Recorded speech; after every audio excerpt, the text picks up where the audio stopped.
Hey, welcome back. Time to meet our community, the Hispanic business community here in Orange County. Powered by the Orange County Hispanic Chamber of Commerce and Orange County's only community radio station, OC Talk Radio. Streaming live from our studios here at the University of California, Irvine's Beale Applied Innovation Center. Today we got the man, the myth. We got two men and two myths. The first one is John Gutierrez. Thank you, Paul. Thank you. Yeah. Thank you for tuning in, everybody, again to our community podcast show, powered by the Orange County Hispanic Chamber of Commerce, where I am your host, Senior Vice President John Gutierrez. And again, we have another great guest with us.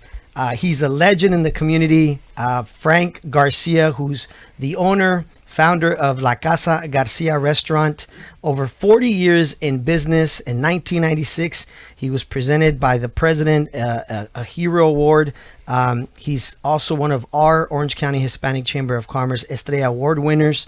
And he does this amazing annual We Give Thanks charity event every year for the past 40 years, where over 10,000 people are fed on behalf of his restaurant at the Honda Center. And so we're going to talk about all this that he does. Mr. Frank Garcia, welcome. Thank you for being here with us. It's an honor for being here in Chambers, because Chambers, I take my head off, because you know what? You help a lot of people in so many years. I've been a member of Chambers for over 50 years. And you know what?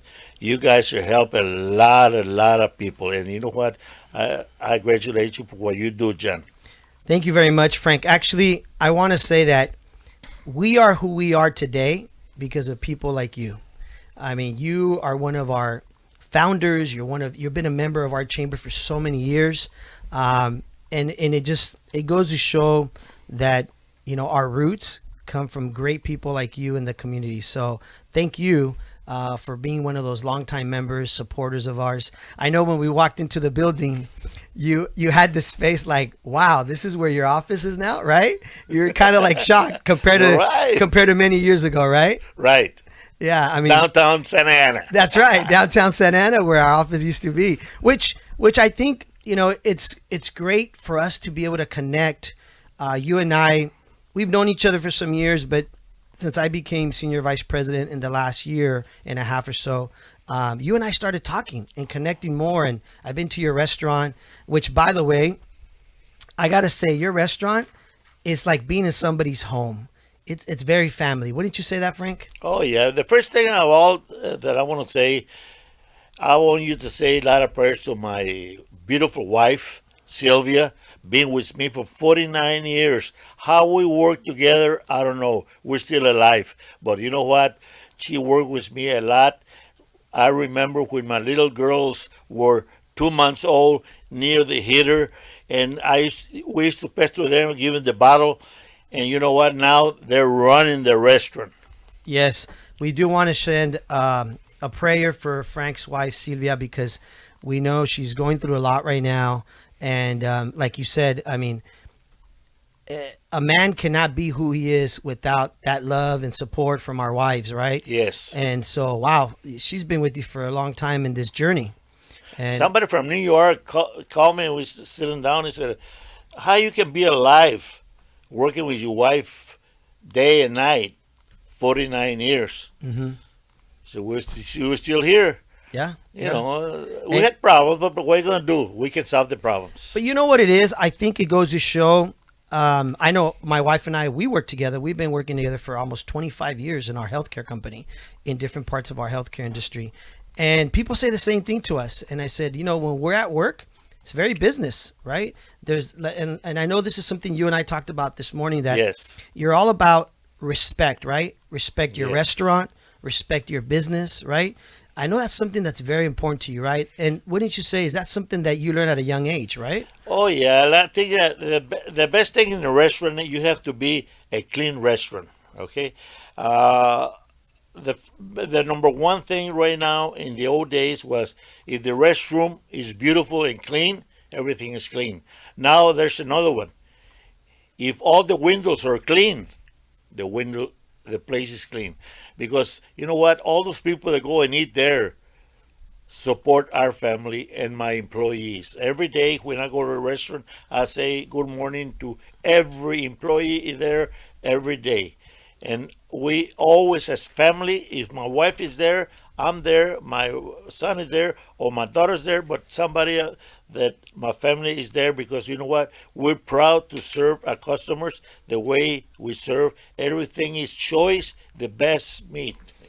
You know, you and I have been talking about all this, and this morning Frank gave me a nice tour of the back area there, and you had these two huge pots of menudo, Right. right? And I couldn't believe you serve how much menudo a week? You know what? In the world, there's nobody can serve more menudo than me. Even Mexico can serve more menudo than me as a restaurant. Really? You know, nobody. And I can challenge that because we buy about 1,500 pounds of tripe. We buy about 800 pounds of pata and 10 cases of hominy. And we do it every week. Every week. Every week. So you serve like thousands of plates of Over menudo. over 1,000. Oh, yes. Oh, wow. And I got to tell you guys, for those of you listening for the first time about La Casa Garcia Restaurant, it's off of Chapman and Harbor there. So they're in a great location because you've got Disneyland there, you got the convention center, you got all these great hotels. I mean, it is a great location, right? Right. Which is important in the restaurant business, right, Frank? Anaheim is one of the top Orange County place because I've been there in Anaheim. I remember when I was living in Ponderosa Park, Leatrice Road, paying $200 a month rent, a 3-bedroom there, opened the first restaurant there. And like I say, I've been in Anaheim for 50, 60 years. And you know what? It can't be better than Anaheim. And right now, they got a lot of things going in Anaheim. We have the first time we have a woman mayor. Really? And, it's an honor That's to right. have a woman mayor. Well, I got to tell you, when we're on our way here, we were talking about what are your top, plates. And aside from the menudo, which you sell thousands of, right? Yes. You mentioned chile verde, which is one of my favorites, Oh, right? Yeah. Put it in an omelet. Oh, man, that's Really? good. An Oh, omelet? yeah. Chile verde on an Chile omelet. verde. Look at Paul over there. He's already, our producer Paul's already, what? Did they bring any today here? Paul, you got to come down to the restaurant, Paul. You got to come down to the restaurant, you know? I will come down to the restaurant if Frank tells some of the stories that he was telling before the air here. The people that he's met. This is what happens when we have a legend on the show. This gentleman has met Elvis Presley. I met Elvis Presley in a Riviera Hotel in Las Vegas in the early 60s. Wow. And I was there when they tear down the Riviera Hotel. I was there when they tear down. And you know what? Elvis was the best person. And you know what? Talk to him like anybody else. And you hung out with him because your brother served with him in the military? My brother was in Frankfurt, Germany in the early 60s, yeah. Well, no, 50s. Yeah. Because they got out together. They used to hang around together in Frankfurt, Germany. And they got out together in 1960. And my brother went to Texas and Elvis went to Mississippi. And they told him, call me when... And my brother never called him and everything. He said, no, I can't call him. He's too important now. Yes. Well, I'll tell you what. Anybody who's met Elvis and John Wayne. John Wayne. Right? Frank Sinatra. All of those friends of mine. Oh, the Rush's brother. Oh, yeah. Oh, I mean, yeah. you've got a list of people that, right, Paul? We're just like... The Righteous Brothers, Elvis Presley, Frank Sinatra, John Wayne. How did you meet all these people? Bill Food. Tell him food. Food. Bill came in. He said, Bill, you can't, with the Righteous Brothers, he said, you can't come in. He was barefooted. He We're said, talking Frank, about Bill Medley from the Righteous Brothers, right? come outside. He had a convertible Eldorado, LD. Really? And they said, that's my wheel. That's my shoes. And they came in. I let them come in, no problem. What a great story. Well, the other thing I know you mentioned right now is your brother, who obviously is a veteran. I know you love supporting veterans, right, Frank? Number one, my nonprofit, we give thanks. Number one is veterans right now because you know what? We need more help for the people that, because of them, we're here alive because they took care of us. I was just in the restaurant about an hour ago, and there was a friend of mine that brought a Guadalupe medal, and the bullet went there when he was in the service. And because of that bullet, he didn't die. And you know what? There's a lot of friends of mine that I'm proud. And you know what? We have to help them more because you know what? I think the government has to give them more help. Well, I tell you what, if you ever been to La Casa Garcia Restaurant, one of the most beautiful things you see is when you enter your restaurant, there's a wall to the left, right? And it just has all these photos of all these veterans that have served in our country. And a lot of them, I'm sure, are your friends. Oh, yes. And there's photos of them young, and a gentleman that I ran into, one of your friends, said, my photo's up there when I was there the other day, right? Yes. How great is that when you're a veteran of our country, you served our country, and you walk into a restaurant and your photo's there that's being honored. So thank you for that, Frank. That is great. I have a real friend. It was a real friend of mine, Roy Benavides from El Campo, Texas. Every time he used to come to Orange County, I used to pick him up in a limousine. He used to drink Black Label. And we went to the room and said, let me take this dress out of here. And I went inside and said, Roy, you have so many holes. He said, where I was, it almost killed me. And you know what? When you want to hear his story, Roy Benavides, Medal of Honor from El Campo, Texas, do it. He was a real, real good man. Friend of mine, personal friend of mine. You got to love anybody who not only remembers people, but remembers what they drink. Well, Paul says that because we know he likes whiskey. I'm a whiskey. So, when you introduce him, let me tell you about somebody I knew. He drank Johnny Walker Black Label. Yeah, right.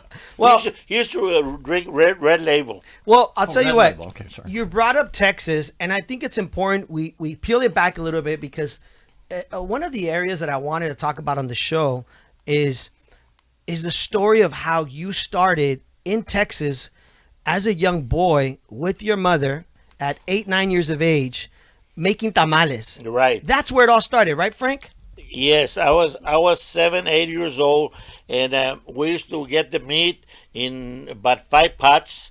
And I told my mom, "Go to sleep, Mom. I'll take care of it." I used to sleep in front of the stove and take care of that. And when it's ready, I grind it, and then la masa and everything. I was 7-8 years old, and make about 60 dozen, and I used to go and sell them for 50 cents a dozen to make it. My father was making $45 in a filling station, 11 hours, 7 days a week, and that's why we did that. But I worked 7 years, 8 years. I sell tamales, I sell watermelon, I sell fish, I sell whatever we did, I sell, but I still working. And like I said, 7-8 years old is where I started working. In you fell in love with it. You fell in love with it? Oh, I love it. You know what? I never went to work. I went to cook. You went People to cook. say, "Where are you going?" "I'm going to go and cook." Wow. I didn't say go to work. No. It was a hobby for me. Really? And you know what? I picked cotton once for a month. You can have it. You know what? My respect for the people that work in the field. That's hard work. Yeah. I said, I'd rather wash dishes. Yeah. My dad was one of those who worked in the fields. And I can tell you, he told me a lot of stories of how hard work. So my respect. So shout out to all those hardworking people that work in the fields for us every day. Because of them, we got a salad. Exactly. Let me ask one more question. All this stuff we got this pre-interview. We should have taped the pre-interview. He was telling these wild stories. You helped start some famous restaurants or worked in some famous restaurants. Give us a couple of them that you... Well, I started the Barn Restaurant in Red Hill, Anninger. Right. I started with the first Tony Romas in Newport Beach. I started the White House for the Stovall family. I started the Cash restaurant for the McDonald family. And somehow you gave some recipe to the guy who started Taco Bell, you told me. Mr. Bell, I used to serve him chorizo con huevo. Chorizo con huevo for Mr. Taco Right, Bell? yeah. Are you And kidding? he used to go to the restaurant, get a whole bunch of cigars like that, big guy like that. And then he said, give me something for lunch, ground run enchiladas for lunch. And then he said, you know what, Frank? That ground round is good. Give me the recipe. He said, and he said, okay, I gave him the recipe for the ground round. And then all of a sudden they started serving it at Taco Bell and Red Onion. Really? Taco Bell and Red Onion. Right. Wow. And let me ask you this. Growing up, at what point did you think I'm going to open a restaurant or I want to own my own restaurant? At what age were you? We know you fell in love with cooking at a young age with your mom. But at what point did you say, I want to make a career out of this? I know you love cooking, but opening your own business, that's another, level, right? I was 20 years old to open a restaurant, and I don't know how I got a liquor license. Okay. But it was in 3201 East Pacific Coast Away, across from the Quiet Woman. Quiet Woman is a lady with no head. It's in Corona Del Mar. And I opened that and everything in nightclub. I used to take the fur coat out of Mrs. Hudson, the mother of Rod Hudson, a real nice lady. When used to be fur coats, now you can't wear them. You were 20 years old at this time. Yeah, and Wow. I had a liquor license. What? Wow. He's like, thank you, Jesus. And nobody in Corona Del Mar had a liquor license, not many, or had a entertainment license. You used to do entertainment there. I was the only one that had the celebrity theater there, and I had one time Les Brown. Oh man, it was a 40-piece band, and I was right in front. See, John doesn't remember Les Brown and his band of renown. what? One's it back to Bob Hope. I've heard of Les Brown. Art Duncan from the Lawrence Well, Roberta Lynn, all of those were friends of mine, Wow. Tell me about the DJs. Tell me about Art LeBeau and Huggy Boy. Art LeBeau and Hockey Boy, he used to go to a restaurant. He was the nicest person in the world. And you know what? He said, Frank, I have a problem. I said, what? All the girls want to date me. They said, Art, you already in the 60s? well, young girls, 18 years old, called me and said, I want to go out with you. Because of his voice. His voice. He had such a great voice.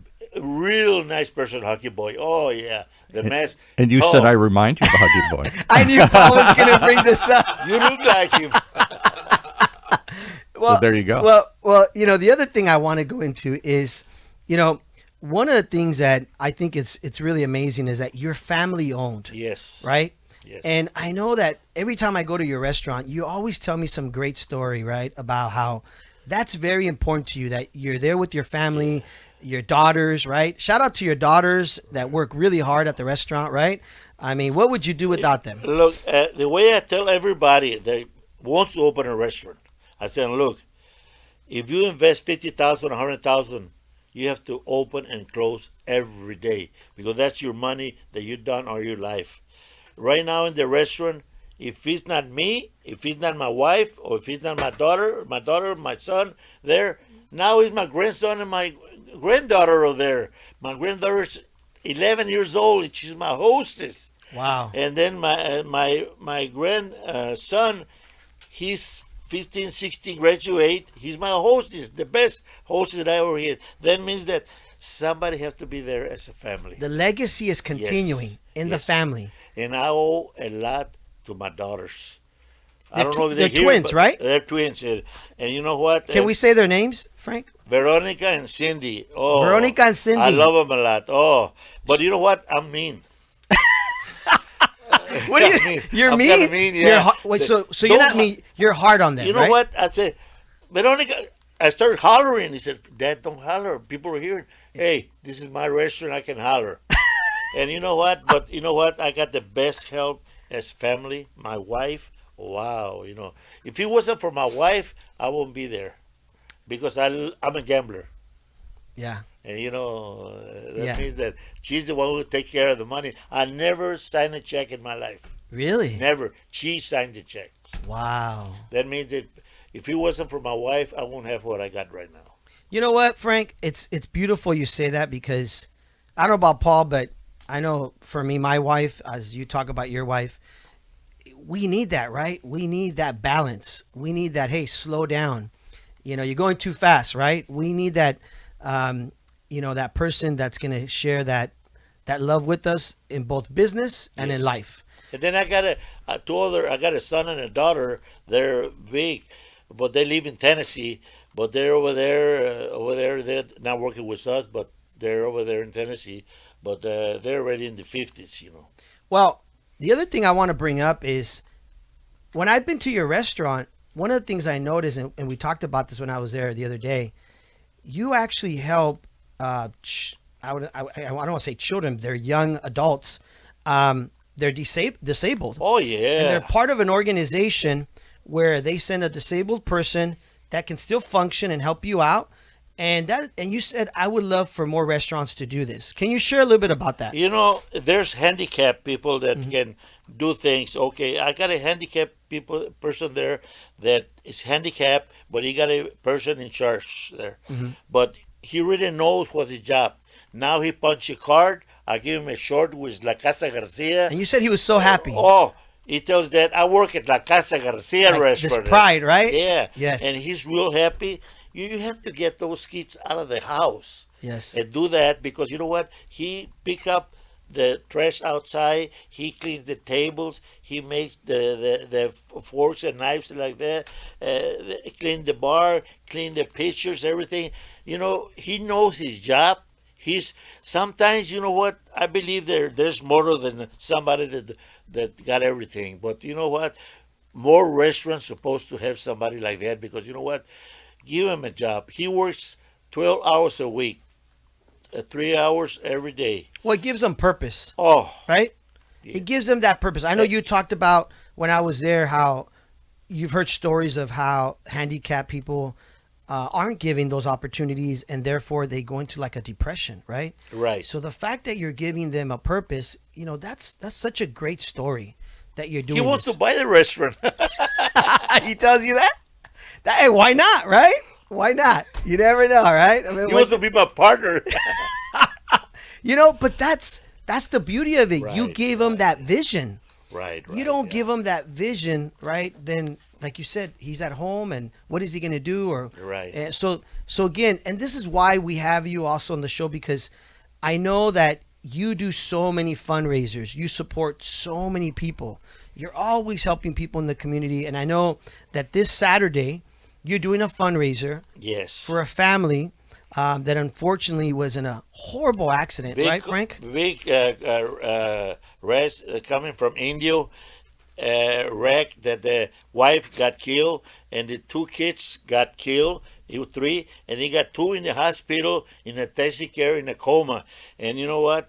My goal is doing all the funeral for them because he don't have a job. He don't have no insurance, and you know what? We have to help. We have to help because you know what?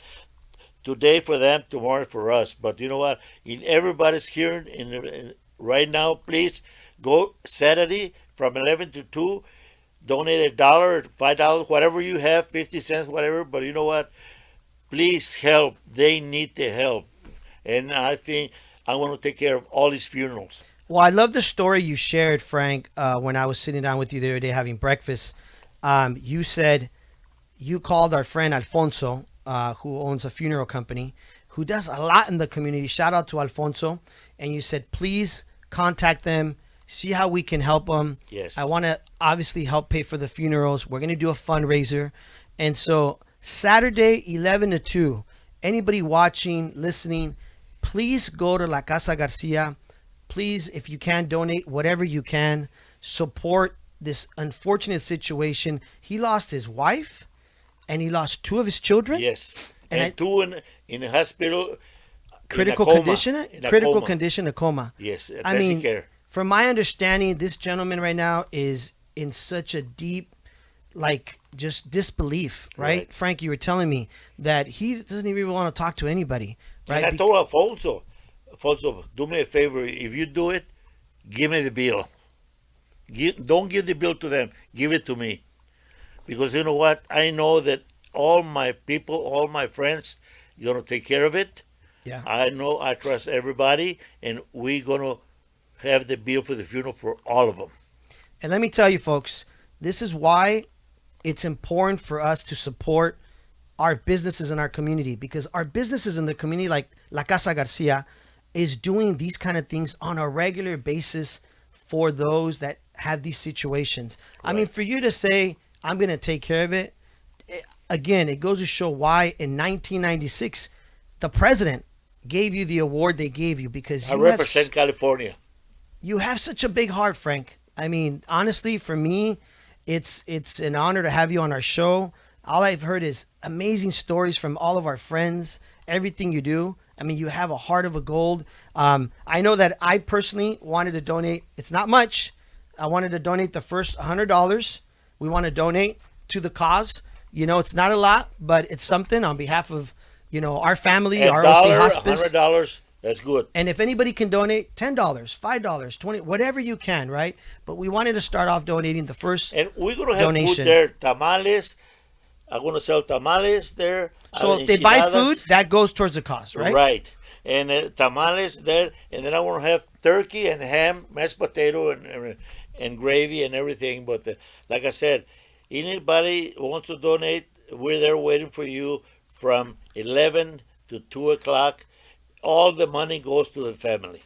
One of the things I loved about what Frank said to me before the show was that he's going to have this really cool thing where he's just going to say donations, and people can just come in and donate. So whether you buy food, and that goes towards a fundraiser, or whether you just want to stop by and donate. If you're in a hurry, if you got to be somewhere, you don't have time to buy food or order food, even if you can just stop by and donate, whatever you can, we really appreciate. Leave a comment on the video here, share it, let people know. 11 to 2, La Casa Garcia, this Saturday, Chapman and Harbor. Again, menudo, right? I mean, number one menudo place, right? Right. Like, come out. Why not, right? And It takes guts to eat it and to make it. it takes guts to eat. It takes guts to eat it and to make it. We call it cowboy stew. Cowboy stew. Right. Why do you call it cowboy stew? I'm from Texas. My heart is in Texas. My body's in California. So, do you miss Texas? Do you go there Oh, often? yeah. That's where I start. Yes. And that's where I finish, Anaheim, California. Wow. Who would have thought? Anaheim, California. You know? And I know you have also been a consultant and an advisor for many restaurants that reach out to you. I do seminars and help them free. I don't charge. Free. I don't know. It's not a charge.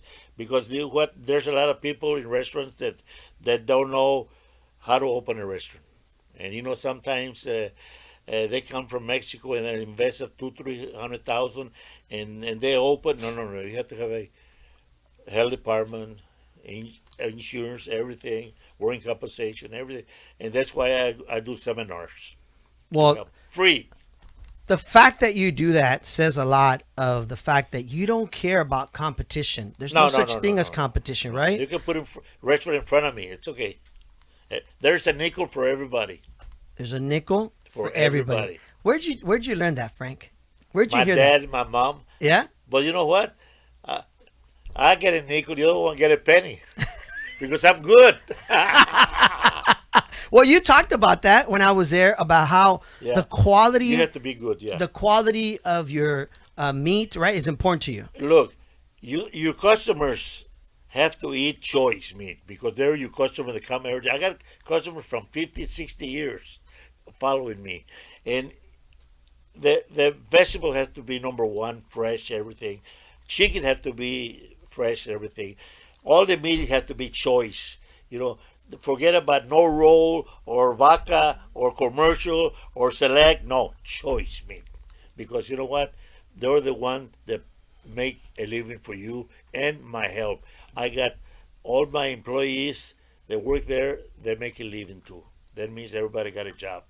But what I liked is also you mentioned when we were sitting there eating breakfast is you like to take care of your staff. You like to take care of people. That's like your, even if they're not family, they're like family to you, right? In Christmas, I give them food, I give them a TV, computers, everything. And then I give them a party, a dancing, and a bar, food. You know, take care of them because you know what? Because of them, I make money. Yeah. They're my partners. I remember you saying that to me. They were my partners. When we were sitting there, you said, they are my partners. Yeah. And that is such a important thing to hear from a longtime business owner, because a lot of times we have listeners that own businesses. We have young people that are part of our mentorship program. They want to open a business one day. And it's important to hear from you, who's been obviously cooking since a young age, but you've been in business over 50 years, that's important, that your employees, your staff. If it wasn't for them, I won't have a business. I can't do it alone.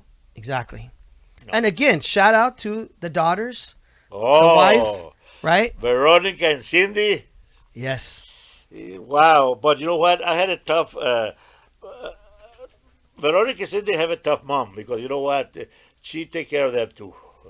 And like I said, I have a good wife. I can't have a better wife than Sylvia, my sweetheart.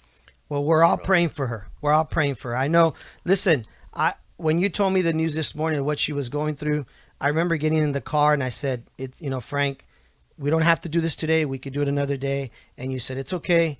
Let's go do the show. For me, that said a lot, because it said that I know you also wanted to help this family this Saturday.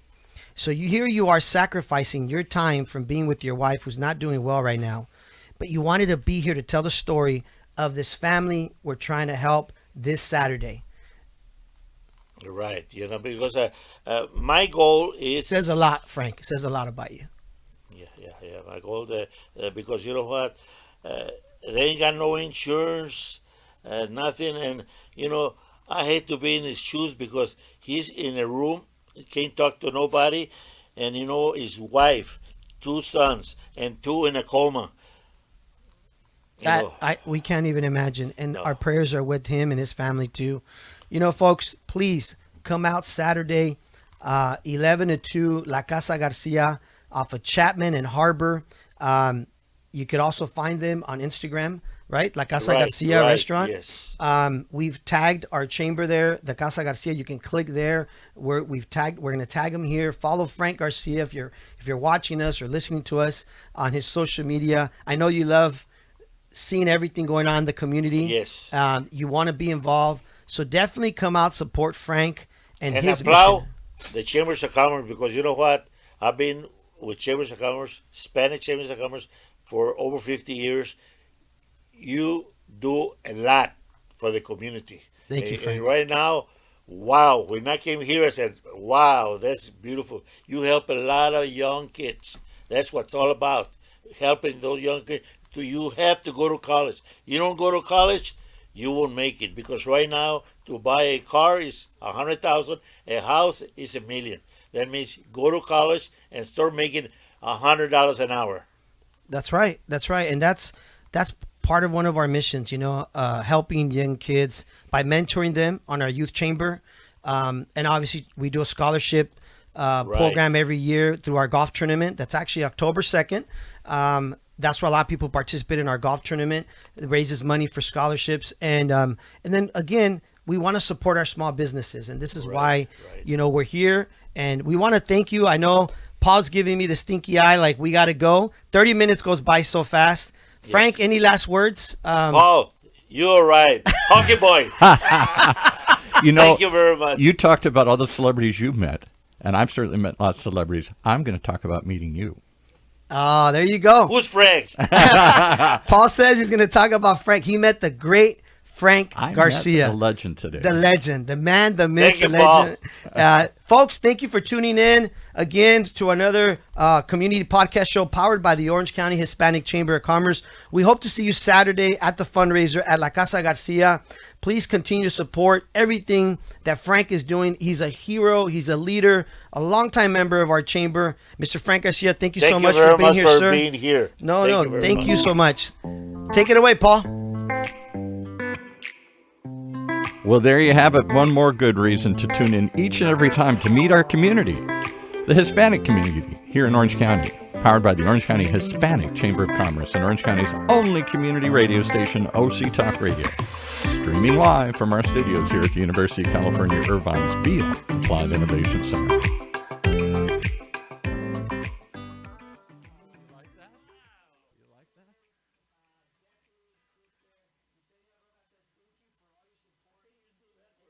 I do.